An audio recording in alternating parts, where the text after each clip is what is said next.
2017 में डिस्कस हुआ है और काफ़ी टेस्ट में संडे टेस्ट में ये पूछा जाता है। MCQ सिंपल है, a man walks for some time with velocity v to east, then he walks for same time with velocity v to north. The average velocity for the man is, and options are available given 2v under root 2v, v and v by under root 2.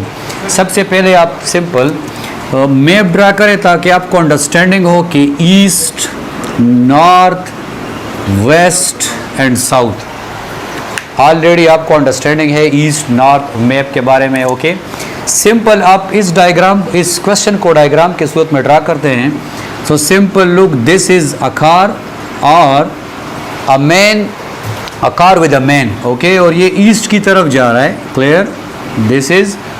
This man is going towards east with velocity v, okay, और उसके बाद वो velocity जो है वो turn ले रहा है सेम velocity से नॉर्थ की तरफ, okay, velocity v towards east, same velocity v towards north।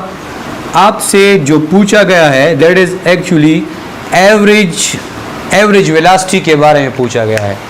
आपसे जो डिमांड की गई है that is about average velocity. Okay, average velocity जो हम बचपन से पढ़ते आ रहे हैं that is actually total displacement divide by total time. यहाँ से इसका सोल्यूशन स्टार्ट होगा, क्लियर? यहाँ से इसका सोल्यूशन स्टार्ट होगा। पहले हम सोल्यूशन सीखेंगे और फिर देखेंगे कि इसको आसानी से कैसे समझा जा सकता है। पहले हम इसका सोल्यूशन देखेंगे that is ground for any MCQ। MCQ के लिए हम ग्राउंड देखेंगे, क्लियर? और ग्राउंड पे देखने के बाद हम इसको आसान तरीके से समझने की कोशिश करेंगे। Okay, now simple average velocity is equal to total displacement, this DIS stands for displacement divided by total time. Clear? आपको इस डायग्राम में डिस्प्लेसमेंट और टाइम समझना है कि टोटल डिस्प्लेसमेंट क्या होगा और टोटल टाइम क्या होगा। याद रखिए, एग्जामिनर कह रहा है, एग्जामिनर क्लियर कट कह रहा है कि भाई वो जिस वेलोसिटी से जा रहा है दैट इज एक्चुअली v और टाइम जो है that is actually t। Okay, again same time, अगर 5 सेकंड वो यहाँ तक ले रहा है तो 5 सेकंड यहाँ तक ले रहा है। अच्छा, सिंपल वेलोसिटी और टाइम सेम है तो डिस्प्लेसमेंट भी सेम हो जाएगा। जो डिस्टेंस है, डिस्टेंस यहाँ से यहाँ तक जो डिस्टेंस है, अगर ये 100 मीटर है तो यहाँ से यहाँ तक भी 100 मीटर होगा। हम यहाँ पे उसको S से रिप्रेजेंट कर रहे हैं। डिस्प्लेसमेंट, टाइम, वेलोसिटी तीनों सेम है। ओके, थोड़ा सा आगे आते हैं। जो डिस्प्लेसमेंट है एक्चुअली S, डिस्प्लेसमेंट वेक्टर है, this S, this is base, this is perpendicular. तो अगर आपको ये डिस्प्लेसमेंट फाइंड करना है तो एक्चुअली ये वेक्टर है और वेक्टर के लिए आप सिंपल एडिशन नहीं कर सकते, आप इसको लॉ ऑफ कोसाइन यूज करेंगे। लेकिन यहाँ पे लकीली एंगल 90 डिग्री है तो हम यहाँ पे पिथागोरस थ्योरम यूज करेंगे। हाइपोटेन्यूज का square is equal to base का स्क्वायर प्लस परपेंडिकुलर का स्क्वायर। सो टोटल डिस्प्लेसमेंट जिसको मैं x से रिप्रेजेंट कर रहा हूँ that is actually equal to under the root base का स्क्वायर, टाइम बचाने के लिए मैं बेस की जगह s लिख रहा हूँ, प्लस परपेंडिकुलर का स्क्वायर। ओके, तो सिंपल x बराबर है 2, x बराबर है under root 2s square. Clear? Okay, और s square under root s बाहर चला जाएगा। सिंपल जो x है ये आपके पास इक्वल हो जाएगा s अंडर रूट 2।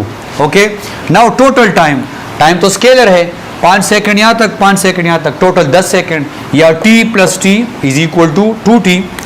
चलें, इसको इक्वेशन 2 का नाम दें, इसको इक्वेशन 1 का 2 1 में पुट करें। क्लियर? सिंपल क्या आ जाएगा, v average is equal to total displacement क्या है s under root 2 divided by 2t। Clear? क्या रह जाएगा यहाँ पे under root 2 divided by 2 and s by t क्या था, s by t is actually velocity v। Okay, so यहाँ पे अच्छा सिंपल आपने ऑलरेडी आपको पता है कि 2 जो है वो अंडर रूट 2 के साथ हम रिप्लेस कर सकते हैं। तो सिंपल अंडर रूट 2 और s बाई टी की जगह पे हम क्या पुट करेंगे, v पुट कर देंगे। ओके, या आप इसकी जगह 2 अंडर रूट टाइम्स लिख दें, नंबर 1, या अंडर रूट 2 को नीचे ले जाके -1/2 हो जाएगा, इसका पावर 1 है, 1 - 1/2 से 1/2 आ जाएगा। ओके, ये इसके साथ कैंसिल, यहाँ पे जो एवरेज वेलोसिटी आ जाएगी आपके पास, that is actually v divided by √2। अच्छा, सोल्यूशन से आपको क्या लग रहा है कि भाई ऑप्शन डी जो है that is the best answer. Okay, थोड़ा सा इसको कंसेप्चुअली समझते हैं। याद रखें, मैं आपको ये प्रेफर नहीं कर रहा कि आप ईटा में एसएमसी सोल्यूशन के साथ आप जाएंगे। हम कॉमन सेंस और कंसेप्ट के जरिए इस आंसर को डायरेक्टली फाइंड कर सकते हैं। ओके, इस क्वेश्चन के बारे में कुछ बहुत से राय हैं। हमारे पास जो आंसर आया है that is actually v by √2। थोड़ा सा इसको मजीद सॉल्व करते हैं। 1 बाय √2 बराबर है 0.7 के। 1 बाय √2 बराबर है 0.7 के। 0.7 इंटू वी। क्लियर? और थोड़ा सा इसको मजीद आसान बनाते हैं परसेंटेज फॉर्म में, तो 70% ऑफ वी, 70% ऑफ वी। इसका मतलब ये है कि अगर एक ऑब्जेक्ट जो है वो 100 मीटर पर सेकंड से ईस्ट की तरफ जा रहा है, फिर 100 मीटर पर सेकंड से नॉर्थ की तरफ जा रहा है, तो आप एवरेज वेलोसिटी कैसे फाइंड करेंगे? सिंपल, जो वेलोसिटी गिवन है उसका 70% आंसर होगा। अगर वो 100 है तो 70 मीटर पर second is the answer. Means अगर हम इसको कंसेप्चुअली समझना चाहते हैं, एक और एमसीक्यू इसी से रिलेटेड, एक और एमसीक्यू, अगर 1000 मीटर पर सेकंड से एक ऑब्जेक्ट जा रहा है ईस्ट की तरफ और 1000 मीटर पर सेकंड से नॉर्थ की तरफ, एवरेज वेलोसिटी क्या होगी? एवरेज वेलोसिटी इसका 70%, दैट इज एक्चुअली 700 मीटर पर सेकंड। इसका मतलब है कि जब भी अगर आगे चल के आपसे ऐसा क्वेश्चन पूछा गया और उसमें न्यूमेरिकल्स वैल्यूज दी गई तो आप उसको आसानी से फाइंड कर सकते हैं बजाय सोल्यूशन के कैरी करने के। एक मैं आपको एक और बात बताता हूँ, कुछ बुक्स में ऑप्शन बी जो है वो राइट आंसर है, कुछ बुक्स में ऑप्शन बी राइट आंसर है। एक कॉमन सेंस कंसेप्चुअली एक सिंपल सी बात है, एवरेज वैल्यू आम सा बंदा भी इस चीज को आसानी से समझ सकता है। एवरेज वैल्यू कभी भी अपने ग्रेटेस्ट वैल्यू से ज्यादा नहीं आ सकती। मैं मिसाल दे रहा हूं, 2 और 4, 2 और 4 का एवरेज क्या होगा? 2 + 4 डिवाइड बाई 2, 3 आ गया है। ये 3 4 से ज्यादा नहीं हो सकता है। चलिए इसको लिख देंगे। Look, this is 4, this is 2। इसका एवरेज क्या आएगा? इसका एवरेज आएगा 3। ये एवरेज अपने ज्यादा से ज्यादा नहीं आ सकता है। तो यहां पे चेक करें, ये क्या है? वेलोसिटी। इसका मतलब है कि v से ज्यादा आंसर पॉसिबल नहीं है। It's a common sense concept. v से ज्यादा आंसर पॉसिबल नहीं है। ओके, तो 2v is the wrong option. This √2 is equal to 1.4, this is also the wrong option. Clear? अब इसमें और इसमें कंफ्यूज हैं। अच्छा, ये तब आएगा जब एक बंदा स्ट्रेट मोशन करेगा, जैसे 10 किलोमीटर पर आवर से जा रहा है, फिर 10 से जा रहा है, तो एवरेज 10 होगा। इसका मतलब है कि एवरेज अपने बंदों के तभी इक्वल आएगा, एवरेज अपने बंदों के तभी इक्वल आएगा जब वो दोनों आपस में बराबर होंगे। जैसे 4 का एवरेज क्या होगा? 4। क्लियर? ओके, तो ये ऑप्शन भी गलत, ये भी गलत, ये भी गलत। This is the right answer. जो राइट आंसर है that is actually v by √2। अच्छा, कुछ बुक्स में जो सोल्यूशन गिवन है, कुछ बुक में जो सोल्यूशन गिवन है दैट इज जो √2 के बारे में उनका क्या ख्याल है?